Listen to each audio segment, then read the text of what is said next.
Good afternoon.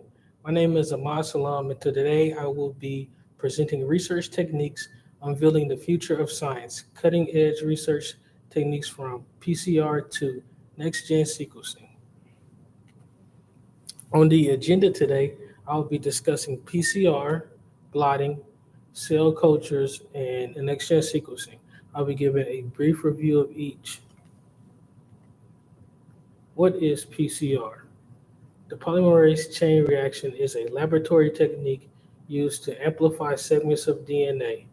The DNA chosen for a PCR test are usually based on specific research goals or for diagnostic purposes. By carefully choosing the target sequence and designing appropriate primers, researchers can effectively amplify the desired DNA for further analysis. PCR test example. The first step of the PCR test is a nasopharyngeal specimen collection, which is performed as a quick swab around the nose loophole. And the collected specimen is then placed into a test tube, and the viral RNA is then extracted. The extracted RNA is then placed in a real time PCR test or a PCR and electrophoresis test.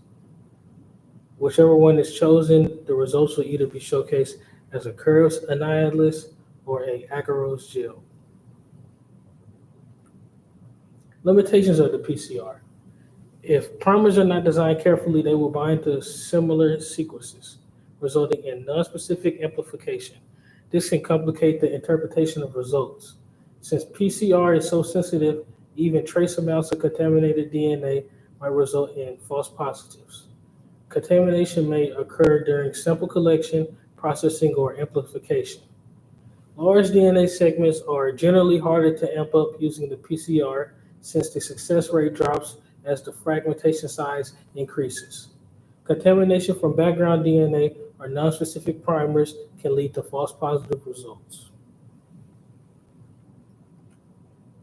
Applications of the PCR and impact on science. In forensics, PCR is used to analyze DNA from crime scenes, and also in food and agriculture, the PCR can be used to detect certain allergens and help for quality control over the food. And with medicine, the PCR can help identify infectious diseases and diagnose genetic disorders. Also, it can be used for drug development and to find the source of certain illnesses and to help find cancer cells. In phylogenetics, ancient DNA can be analyzed, which can help us with tracking down development of evolutionary history of certain organisms. And also with the PCR, with consumer genomics, as it relates to food and agriculture, when the PCR can be used to identify different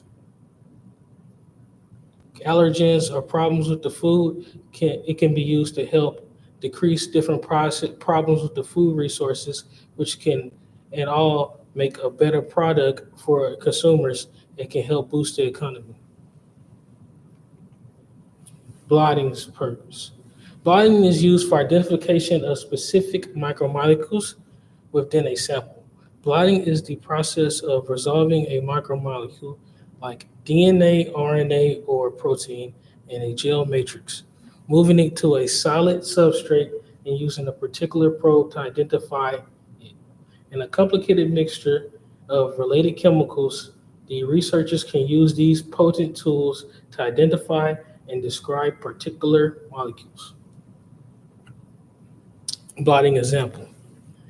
Okay, preparation of the protein samples is the first step, and then the resolve protein samples onto the SDS page gel, and then they are electrophoretically transferred fraction proteins from the gel onto the membrane. Then they block the membrane with neutral protein. Then they incubate the membrane with primary antibody specifics to desirable protein. Next step is they incubate the membrane with HRP labeled antibody specific to prey protein. And lastly, They incubate the blot with chemiluminescent HRP substrate and expose to the film. What is the clinical significance of blotting? The blotting techniques include Western and Southern blotting and also Northern blotting are crucial in the clinical and diagnostic setting for detecting, quantifying, and characterizing specific biomolecules for disease understanding and treatment and patient outcomes. Blotting informs personalized medicine by identifying biomarkers for targeted therapies and drug resistance. So as you can see, blotting has many clinical uses. Blotting can also be used in clinical research. The clinical significance of blotting continued. First, let's narrow in on protein identification. When enabled, high specificity and sensitivity for detecting target proteins in complex samples is a major use for blotting. Then it can also be used for disease diagnosis, which provides a robust method for diagnosing diseases by identifying characteristics, proteins, or antibodies. Next, it can be used for research, as I had stated earlier, and facilitating the study of protein functions and interactions, advancing scientific understanding overall. Lastly, in the clinical setting, blotting can be used for quality control, ensuring the product's consistency and quality in industrial applications such as pharmaceutical production. Blotting is real helpful on that last step. It makes sure that the medications you get are accurate, and if the medications you get aren't accurate, this could be harmful to the individual taking the medication, which could also make the medication less sought after, which can finally cause harm to the economy as less people would buy that medication.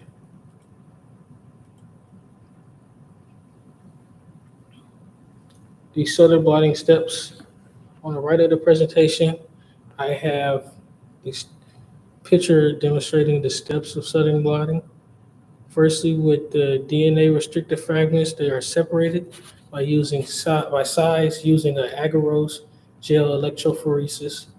Since DNA is negatively charged, it migrates towards the positive end of the gel. Smaller DNA fragments travel faster and farther through the gel, while larger fragments move more slowly. After electrophoresis, the gel is treated with a solution to denature the DNA, breaking the double-stranded DNA into single strands. The separated DNA fragments are then transferred, blotted from the agarose onto a membrane made of nitrocellulose. The membrane is then incubated with a labeled probe. The probe is labeled with a radioactive isotope. After hybridization, the membrane is washed to remove any unbound or non-specifically bound probe. The presence of the bound probe is detected using an audio radiography showing positions of hybrid DNA. Western blotting, the most common blotting technique for clinical research. Western blotting remains a cornerstone in clinical research due to its ability to detect, characterize, and quantify proteins in complex samples with high specificity and sensitivity. It has been useful in identifying close-related diseases such as HIV-1 and HIV-2 and differentiating them. Western blotting reduces false positives by using highly specific antibodies that bind solely to the target protein, decreasing cross-reactivity with other proteins. Furthermore, the technique includes several phases, such as protein size separation and molecular weight confirmation, which aids in distinguishing a real signal from a background noise or non-specific binding. These factors improve the accuracy and reliability of protein detection. Northern blotting. Northern blotting is an excellent tool for analyzing gene transcription because it enables the detection and quantification of specific RNA molecules in a sample, which provides information about gene expression levels. It also aids in determining the size and structure of RNA transcripts, which is essential for understanding alternative splicing and post-transcriptional changes. For example, northern blotting can be used to identify changes in mRNA levels in response to treatments or disease states, providing valuable insights into the molecular mechanisms of underlying diseases. Additionally, it is used to validate findings from RNA sequencing or microarray data, offering a more targeted approach to gene expression analysis.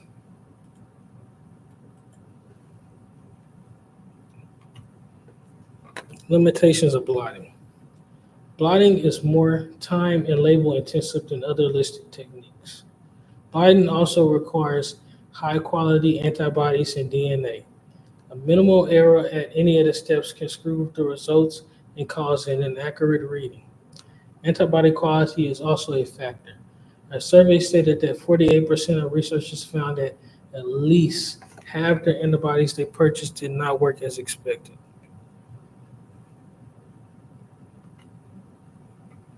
Future developments. Due to the versatility, blotting has a futuristic outlook of being incorporated more inside of scientific research and clinical research. Blotting is a nice resource to use when it is also combined with other research techniques I have discussed so far. For example, blotting aids in the identification of DNA segments after they are amplified in the PCR test. Blotting techniques used in the detection of protein and/or genomic materials are cheap and determined with high accuracy. This shows great use in the field of clinical research. From personal experience when it comes to blotting, it has been very, very helpful whenever I use the PCR technique or if I'm doing research when I have to figure out if the viruses or bacteria I'm researching is gram negative or gram positive. Also, I feel like blotting is one of those easier techniques that they introduce to undergraduates when they first start lab in university, as to me, it seems less complicated than the other techniques used. I don't know, because cell cultures is a technique that's not as complicated as something such as the PCR, but I feel like blotting is just more intuitive. What are cells? Cells are the building blocks of our bodies. They contain all the necessary instructions to carry out the functions for necessary everyday life. Cells are also the smallest unit in an organism. Cells contain genetic material, DNA, that encodes the instructions needed to build and maintain the organism. This genetic material is then passed on during cell division, ensuring that life continues across generations. Cell culture. What is it exactly? Cell culture is the process of maintaining cells outside of their environment. This is done normally in a lab setting, following strict regulations. Primary cells, which are directly separated from living tissues, or line cells, which are cells that have been grown for a long time, often with the aid of genetic modification, and are capable of endless proliferation, are two main sources from which cell cultures are frequently obtained. One thing to know about with cell cultures is you have to be very delicate whenever you're making a cell culture, as it's easily to mess up. And if you mess up, you have to wait to get some more bacteria or more cell cultures in line because those are very expensive. Why do we need cell cultures? Observing human cells is critical for understanding and treating diseases.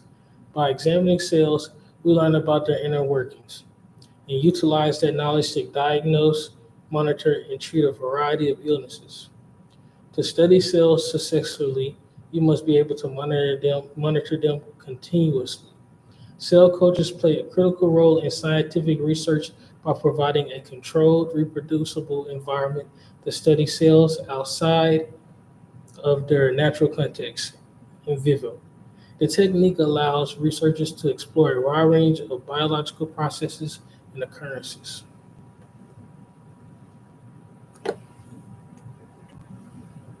Phases in cell growth. The stages of cell growth in cultures are critical for understanding how cells proliferate and behave in regulated lab conditions. These phases can be seen in the standard cell growth curve, which is often displayed with cell number or density on the y-axis and time on the x-axis. On the right, you have an example of a phase of cell growth curve. As we begin into the lag phase, the line remains stationary and doesn't increase till you get to the log stage, and then it hits a plateau where it's stationary again until it either continues to remain stationary or begins to die off, which is represented in the graph as live or death. And this is direct homologation and a positive reaction. Hemagglutinating virus added with red blood cells equals agglutination, and in a negative reaction, non-hemagglutinating virus with red blood cells will equal no agglutination, which shows that only within a positive reaction can you acquire agglutination.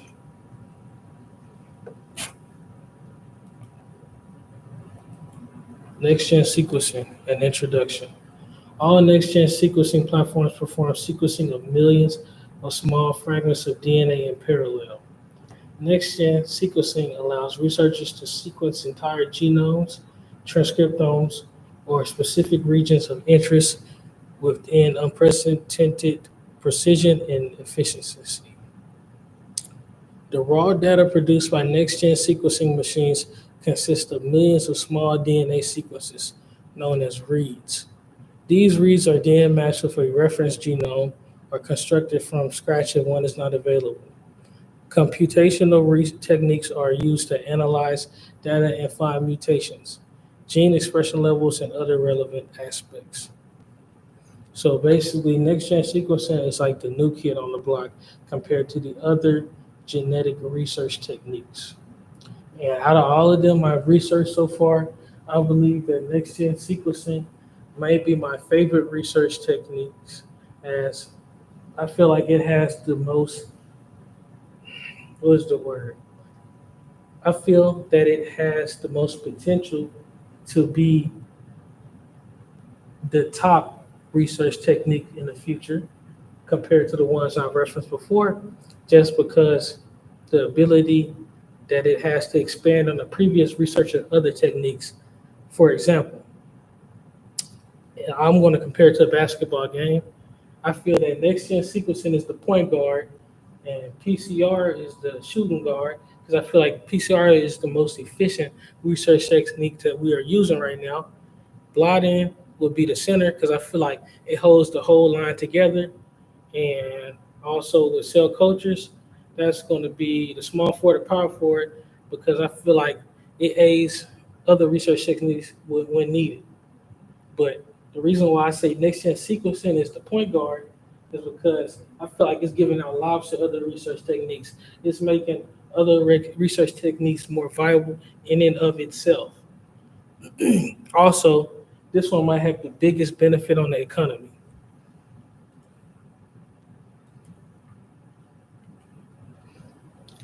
Next-gen sequencing clinical significance. Next-gen sequencing has quickly emerged as a key component of clinical diagnostics, revolutionizing prenatal testing, infectious disease monitoring, and cancer genomics, personalized treatment, and genetic counseling. Its capacity to deliver precise, detailed genetic data enables medical professionals to better monitor illnesses, customize therapies, and make more educated judgments. Let's go back to that direct line again. This capacity to deliver precise and detailed genetic data enables medical professionals to better monitor illnesses. C, this is why I call it the point guard. It works with the center, the glue, to hold the whole line together when it comes to research techniques. But overall, what is the purpose of these research techniques? It's to study problems, diagnose problems, and to treat problems. Customized therapies. This is why I believe next-gen sequencing might be the most helpful of all of them, because I believe it's the most helpful when it comes to creating therapies, solutions, and treatments to lead to better direct patient care.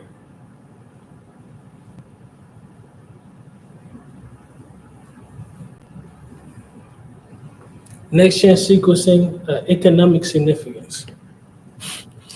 On the right, I have a chart that I received from Allied Market Research, and it's showing that the market value of next-gen sequencing at the time, 2023, was 13 billion and projected to reach 97.8 billion by the year 2035. That means that it's growing at a compound annual growth rate of 18.3% from those years. Although next-gen sequencing technologies were very expensive at first, in the last 10 years, sequencing costs have drastically decreased, making next-gen sequencing a more accessible tool for a variety of uses. Again, another example for why I call next-gen sequencing the point guard, because I believe out of all the research techniques over the years, next-gen sequencing is going to get to the point to where it's so cost-effective that it's going to be bringing in almost 3 times the amount of money that it takes to actually fund the use for next-gen sequencing inside of this research overall. But don't get me if I'm wrong. Next-gen sequencing, the goals of microbiology. The goals for next-gen sequencing is varied. Next-gen sequencing will be really helpful in developing personalized therapies. As I said, personalized therapies is the goal for any illnesses that cannot be cured for patients. Drug target identification and drugs effects. Again, this will go in hand and aid with personalized therapies. If next-gen sequencing can help and aid with the development of the medicines that can be used in these therapies, that will just give it another echelon and step up from other research techniques. And then, as helpful as drugs are, it's better to have a preventative. As I've heard from a very wise teacher from Philander, preventatives are way more important than the cure. So if next-gen sequencing can help develop vaccines, then that could be a step above having personalized therapies with correct drug use. Also, next-gen sequencing can help with biomarker discovery. If we're able to go through people's genetics and figure out biomarkers that make, or like for example, somebody more prone to allergies such as peanut butter or grass and stuff, we can use that research to help develop treatments. That way, when we're dealing with the next generation, we can have we can give them a more positive quality of life. And all of this, as it relates to, will help improve pharmacy genomics, and also be helpful with biopharmaceuticals.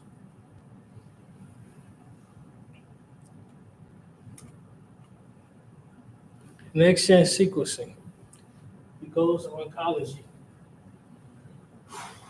Decades of cancer research has made it clear that cancer is a disease of the genome. This is due to it being caused by somatic mutations. This has been we have had excellent cancer research thanks to the Genome Project, that we've been able to discover certain biomarkers that can indicate whenever a parent is more likely to pass on certain types of cancers to their kids. And though this has been helpful, for example, capillary-based cancer sequencing, which has gone on for a decade, has been limited but effective. But the key word is it has been limited. With next-gen sequencing, we can, I don't want to say remove that limitation, but we can decrease that limitation that the other types of research techniques have put on the cancer in order for us not only to develop drugs and pharmaceuticals and effective therapies for cancer. I don't want to say we could eradicate cancer within the next couple of decades, but I do want to say hopefully with the use of next-gen sequencing, we could develop types of preventatives that we could use on either either people when they are in their adolescence or childhood, or even in their infancy, that could help prevent the development of cancer in their later life. That will be a very, very, very awesome use of next gen sequencing. But as of today, this has just been me theorizing. Next gen sequencing also significantly aids oncology by enabling the rapid and comprehensive analysis of a patient's tumor DNA. This is useful.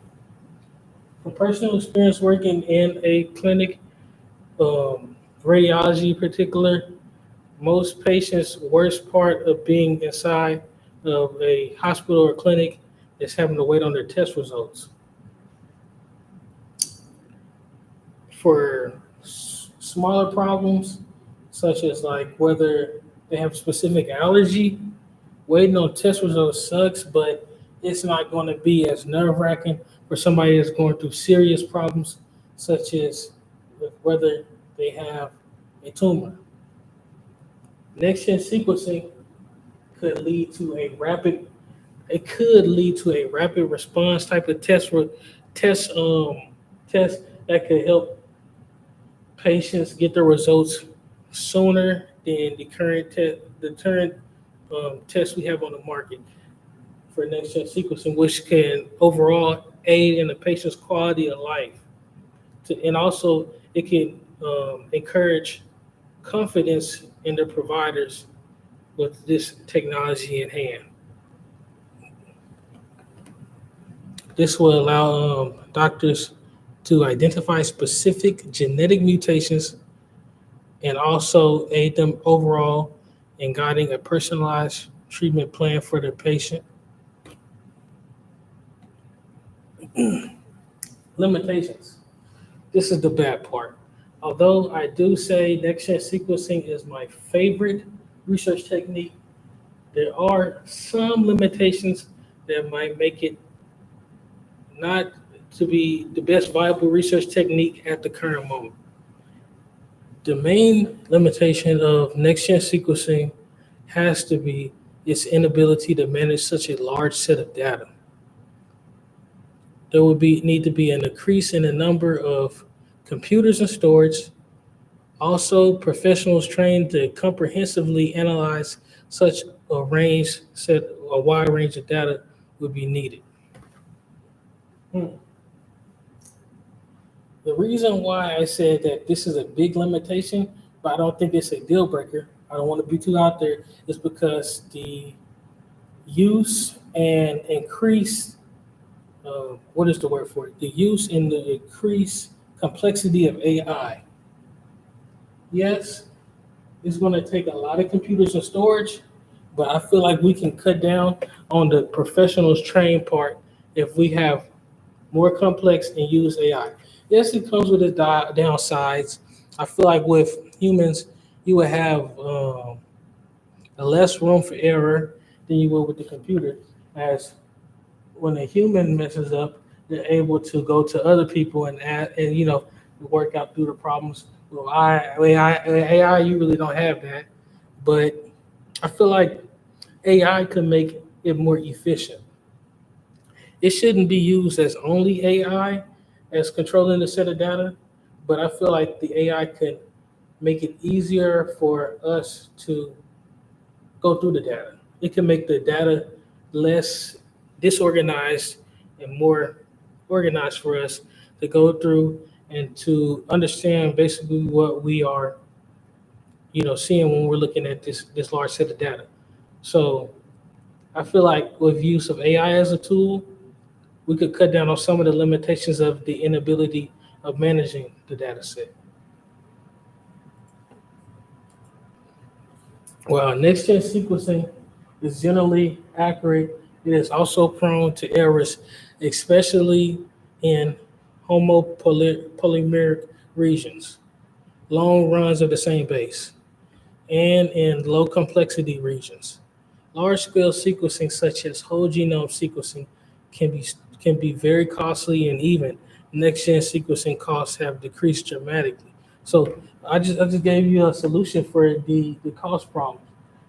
As we had talked in earlier slides, right now next-gen sequencing is very expensive, but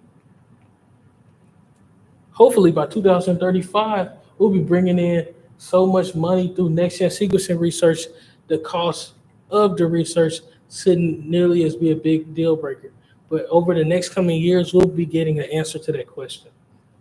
And also, the high mistake rate of next-gen sequencing makes it challenging to find SNPs and low abundance mutation.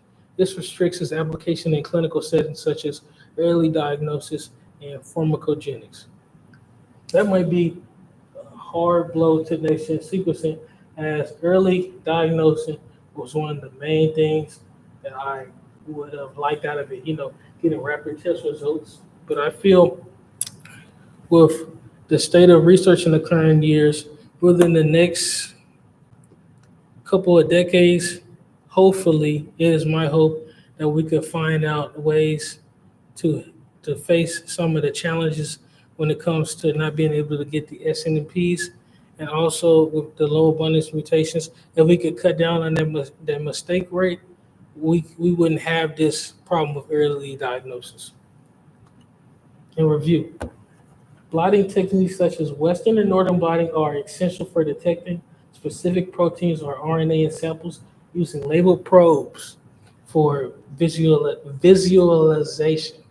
PCR, the polymerase chain reaction, amplifies small amounts of DNA, allowing detailed genetic analysis with high specificity. Cell culture enables the study of cellular behaviors, drug responses, and gene function in vitro. Next-gen sequencing provides high throughput sequencing for rapid analysis of genomes, transcriptomes, or epigenomes. These tools offer invaluable insights into molecular biology, genetics, and disease mechanisms.